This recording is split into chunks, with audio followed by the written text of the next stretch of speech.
नमस्कार, स्वागत आहे तुमचं सुमिता खेडेकर यूट्यूब चॅनलमध्ये। तर आजचा ब्लॉग होणार आहे खूप खास आणि खूप दिवसांनी आपण व्हिडिओ बनवत आहोत। तर आजचा ब्लॉग खास होणार आहे कारण आज मी बनवणार आहे बेसनपासून शेवया, म्हणजेच चिवडा बनवणार आहे। तर त्याची मी तुम्हाला रेसिपी दाखवेनच कशी बनवायची, अगदी सोप्या पद्धतीने आणि झटपट अशी होणारी आपण चिवडा। आपण घरच्या घरी लसूण चिवडा ज्याला बोलतात, लसूण चिवडा किंवा साधा चिवडा असे खूप प्रकार असतात। तर त्यातला मी आज लसूण चिवडा बनवणार आहे। तर तुम्हाला मी आज दाखवते कसा बनवायचा घरच्या घरी तो चिवडा। आपण जे नॉर्मली आपण जे कुरमुऱ्यांच्या चिवडा वगैरे बनवतो त्याच्यामध्ये पण त्या शिवाय आपण मिक्स करू शकतो। तर चला रेसिपीला आपण सुरुवात करूया। तर मी इथे बेसन घेतलेलं आहे, अर्धा किलोचे 2 पॅकेट्स घेतलेले आहेत बेसनचे, प्रत्येकी अर्धा किलोचे 2 पॅकेट्स घेतलेले आहेत। तर आज आपण 1 किलोची शेव बनवणार आहोत। तर हे बेसन आता मी पहिला चाळून घेते पूर्ण। जेव्हा आपण शेव बनवतो तेव्हा त्या पिठामध्ये मध्ये मध्ये गोळे येतात, ते येऊ नये त्यासाठी मग आपण पहिलं हे पूर्ण पीठ एकदा चाळून घेऊयात।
तर इथे अशा प्रकारे आपल्याला पूर्ण आपलं बेसन चाळून घ्यायचं आहे।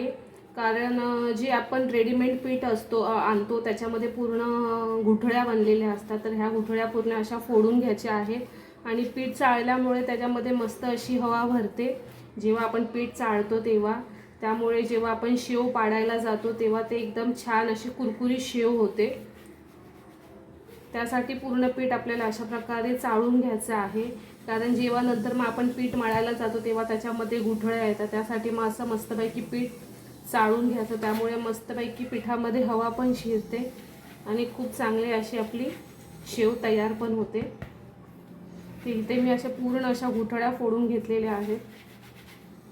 तर इथे बघू शकता माझं मस्तपैकी पीठ असं चाळून झालेलं आहे।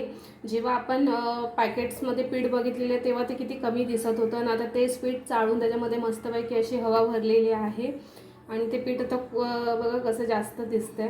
तर आता आपण ह्या पिठामध्ये थोडं असं मी हे डीमार्टमधूनच तांदळाचं रेडीमेड पीठ आणलेलं आहे। तर हे पण आपल्याला ह्याच्यामध्ये 1 वाटी टाकायचं आहे। जर आपल्याकडे अर्धा किलोचं पीठ असेल बेसनचं तर त्याच्यामध्ये आपण अर्धा वाटी तांदळाचं पीठ टाकायचं आणि जर आपल्याकडे 1 किलोचं जर आपल्याला शेवया बनवायच्या असतील तर त्याच्यामध्ये आपण 1 वाटी हे तांदळाचं पीठ टाकायचं आहे। त्याने आपली शेव खूपच छान अशी कुरकुरीत अशी होणार आहे, मस्त अशी कुरकुरीत अशी होणार आहे। तर आपण ह्याच्यामध्ये हे चाळून 1 वाटी पीठ टाकूया। तर मी 1 वाटी तांदळाचे पीठ घेतलेलं होतं, तर हे आता पीठ आपण चाळून घेऊयात।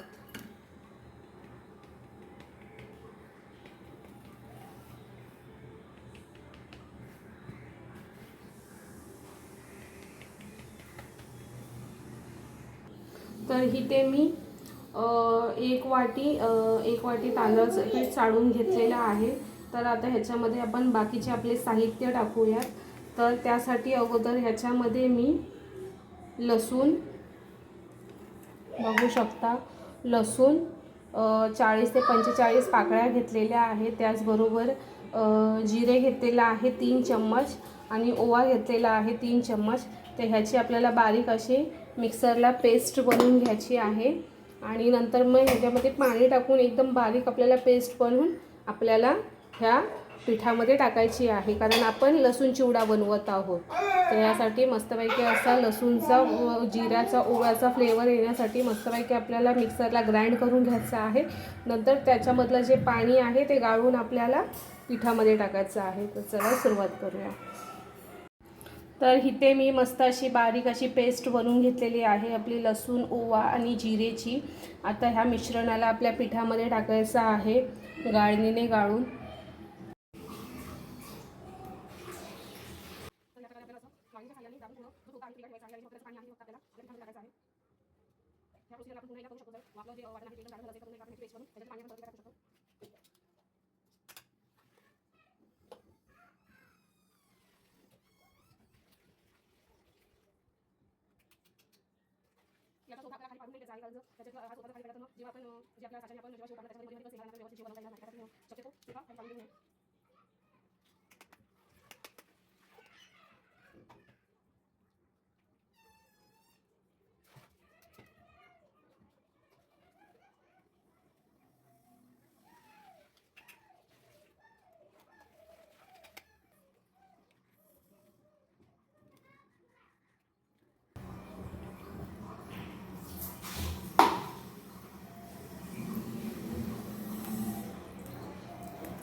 आता ह्या पिठामध्ये आपल्याला चवीपुरतं मीठ टाकायचं आहे. आपल्या चवीनुसार मी इथे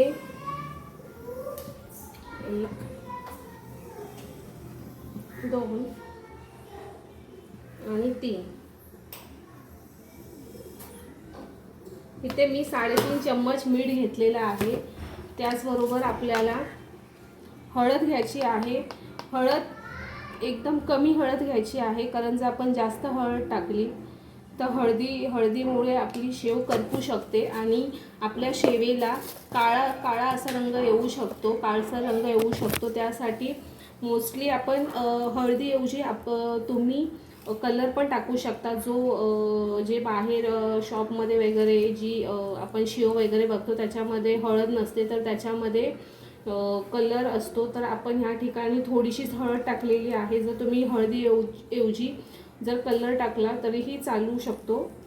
त्याचबरोबर इथे मी आवडीनुसार आपल्याला जेवढं पाहिजे असेल तिखट जास्त तेवढं आपण तिखट टाकू शकतो. तर इथे मी 4 चम्मच आणि ह्या 5 चम्मच तिखट टाकत आहे.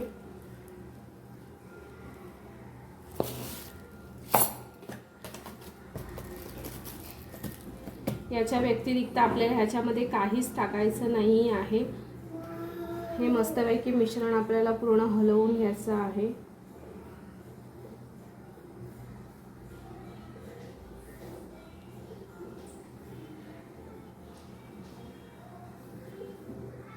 त्याचबरोबर आता आपल्याला मी इथे 3 मोठे चम्मच असं कडकडीत तेल तापवलेलं आहे. 3 मोठे चम्मच. तर हे तेलाचं मोहन आपल्याला ह्या पिठावरती टाकायचं आहे. कडकडीत तेल टाकल्यामुळे आपला एक फायदा होतो की जेव्हा आपण शेव बनवायला घेतो तेव्हा आपली शेव एक्स्ट्राचं तेल खेचत नाही, जे आपण हे मोहन टाकल्यामुळे. आता हे मस्तपैकी आपल्याला थंड होऊन द्यायचं आहे.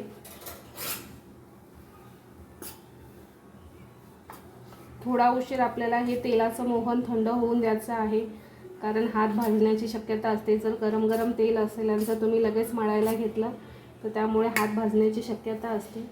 त्यामुळे थोडा उशीर हे पीठ आपल्याला असं थंड होऊन द्यायचं आहे.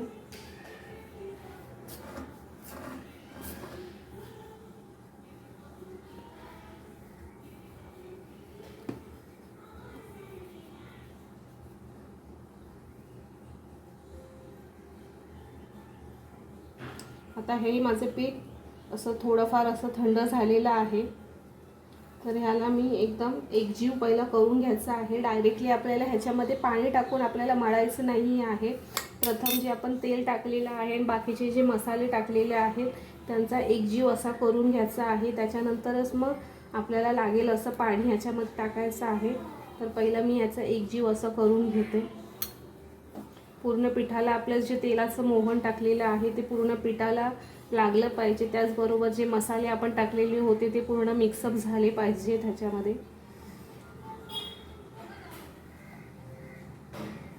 थोडं थोडं करत, कारण आपलं तेल असं खाली मुरलेलं असतं त्यामुळे हात भाजण्याची शक्यता असते. त्यामुळे थोडं थोडं करत आपल्याला हे पीठ मिक्स करायचं आहे. तर आपल्याला मस्त असं हे दोन्ही हाताने पीठ आपलं मिक्स करून घ्यायचं आहे.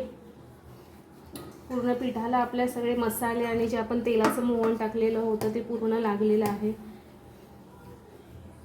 पिठाचा रंग बघू शकता पहिला कसा होता आणि आता थोडा वेगळा आपल्याला पिठाचा रंग बघायला दिसतो. तर इथे माझं पूर्ण पीठ मिक्स झालेलं आहे. आता मी ज्या टोपामध्ये मोहन केलेलं तेलाचं त्याच टोपामध्ये पाणी घेऊन मी आता थोडं थोडं करत हे पीठ आपलं मळणार आहे. हे पीठ जास्त आपल्याला सैल पण मळायचं नाही आहे, त्याचबरोबर जास्त घट्ट पण मळायचं नाही आहे.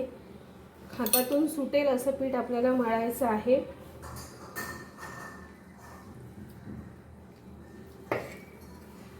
कारण जर आपण एकदम घट्ट पीठ मळलं तर ते आपल्या साच्यातून बाहेर पीठ पडणार नाही. त्याचबरोबर जी आपली शेव आहे ती कडक होण्याची शक्यता असते.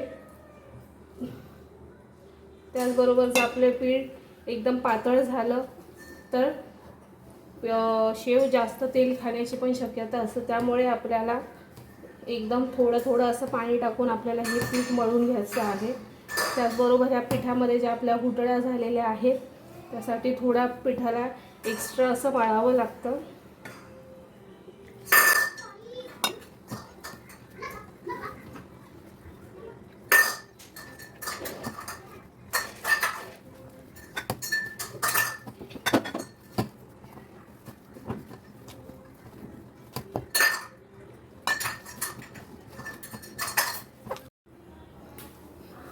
तर इथे माझा सैल असा गोळा मळून झालेला आहे.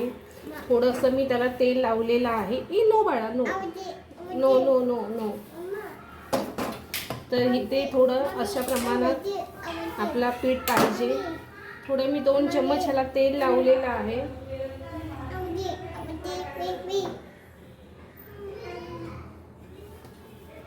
आणि अशा प्रमाणात आपल्याला आपलं पीठ मळून घ्यायचं आहे.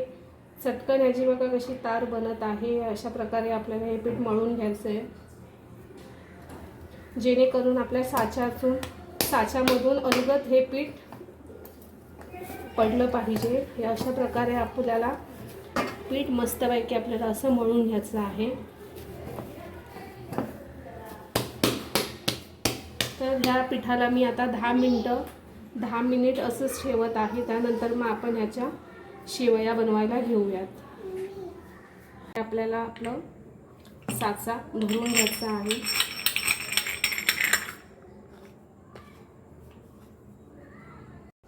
तर इथे मी खोलगट अशी कढई घेतलेली आहे. कारण खोलगट अशी कढई घेतल्यामुळे त्याच्यामध्ये शेव चांगली आपली तळली जाते आणि ह्या कढईमध्ये आपण व्यवस्थित शेव पलटू वगैरे शकतो. तर कढईमध्ये तेल घेताना जास्त पण नाही घ्यायचं आणि कमी पण नाही घ्यायचं आहे. कारण जर कमी आपण तेल घेतलं तर आपली जी शेव आहे बाहेरून व्यवस्थित तळली जाते पण आतमध्ये कच्ची राहते. आणि जास्त तेल घेतल्यास तेल हातावरती किंवा बाहेर उडण्याची शक्यता असते. त्यासाठी तेल आपल्याला जास्त पण नाही कमी पण नाही, व्यवस्थित अर्ध्या प्रमाणात आपल्याला तेल घ्यायचं आहे.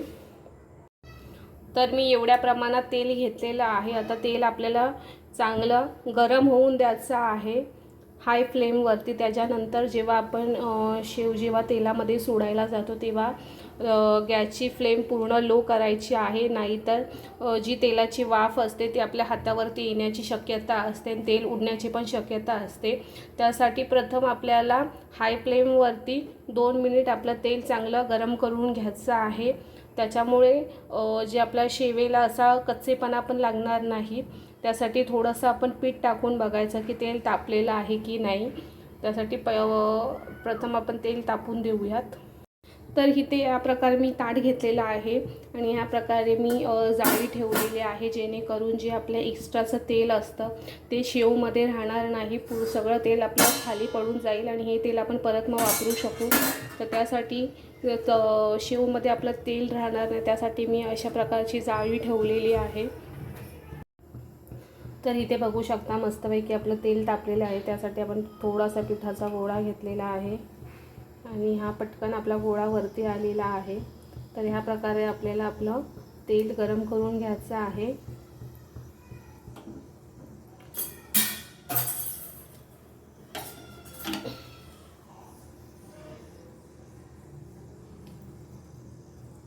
तर मी हा गोळा आता पहिला बाहेर काढून घेते.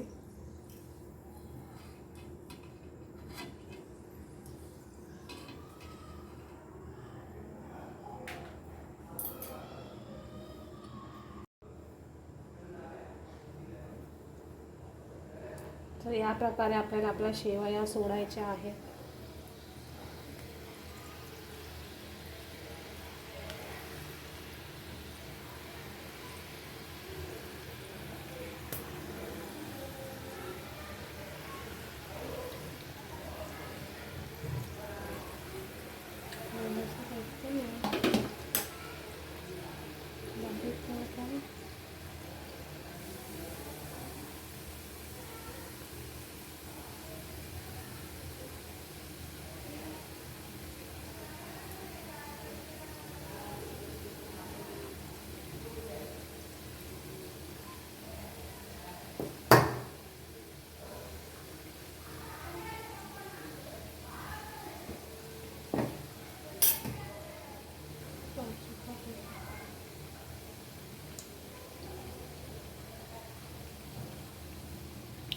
जाडा येतात आहे.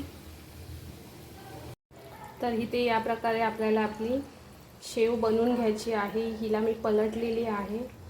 तर थोडीशा अजून प्रमाणात आपण हिला एका साईडून तापली भाजून झालेली आहे. आता दुसऱ्या बाजून आपल्याला चांगले व्यवस्थित तळून घ्यायची आहे. तर या प्रकारे आपल्याला आपली शेव तळून घ्यायची आहे. आपल्या शेवला लालसर रंग आलेला आहे, कारण आपण ह्याच्यामध्ये हळद खूप कमी प्रमाणामध्ये टाकलेली. जर आपण ह्याच्यामध्ये जास्त प्रमाणात जर हळद टाकली असती तर आपली शेव करपण्याची शक्यता होती. तर आपण लाल तिखट जास्त टाकल्यामुळे आपली शेव अशी लाल रंगामध्ये झालेली आहे.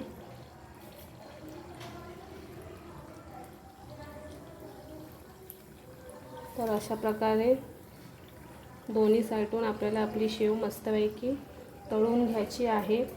आणि शेव जेव्हा तळत येते तेव्हा जे हे वरचे आपल्या तेलावरती बबल्स असतात ते कमी कमी व्हायला लागतात, कारण जेव्हा आपण नवीन शेव आपण जेव्हा तेलामध्ये टाकतो तेव्हा ते बबल्स येतात. जेव्हा ते बबल्स कमी कमी होत जातात तेव्हा समजावं की आपली शेव पूर्णपणे व्यवस्थित तळली गेलेली आहे. ते हे बबल्स अजून थोडेफार येते, अजून थोडेफार प्रमाणात हे बबल्स कमी झाल्यावर मी शेव काढून घेते. तर आता मी माझ्या साच्याची जाळी बदललेली आहे. ती पहिली जाळी एकदम जाड शेवची होती, तर आता मी ती बदलून बारीक जाळी घेतलेली आहे. तर आपण ह्या जाळीने शेव पाडूया.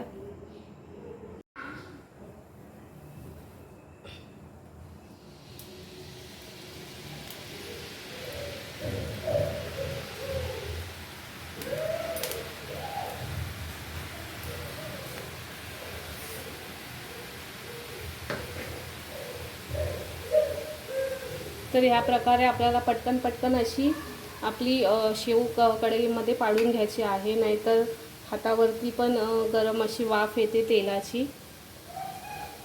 तर अशा प्रकारे आपल्याला आपली शेव पाडून घ्यायची आहे. आता ही एका साईडून पूर्ण भाजल्याशिवाय ह्याला आपण पलटायची नाही, नाहीतर आपली शेव मोडण्याची शक्यता असते. तर इथे माझं 1 लेअर 2 लेअर तर झालेले आहेत. ही जी जाड जाळी होती त्याने ही अशी शेव झालेली, तर मला अशा प्रकारची नको होती, तर मी परत त्याची जाळी बदलून अशा प्रकारची शेव पाडलेली आहे.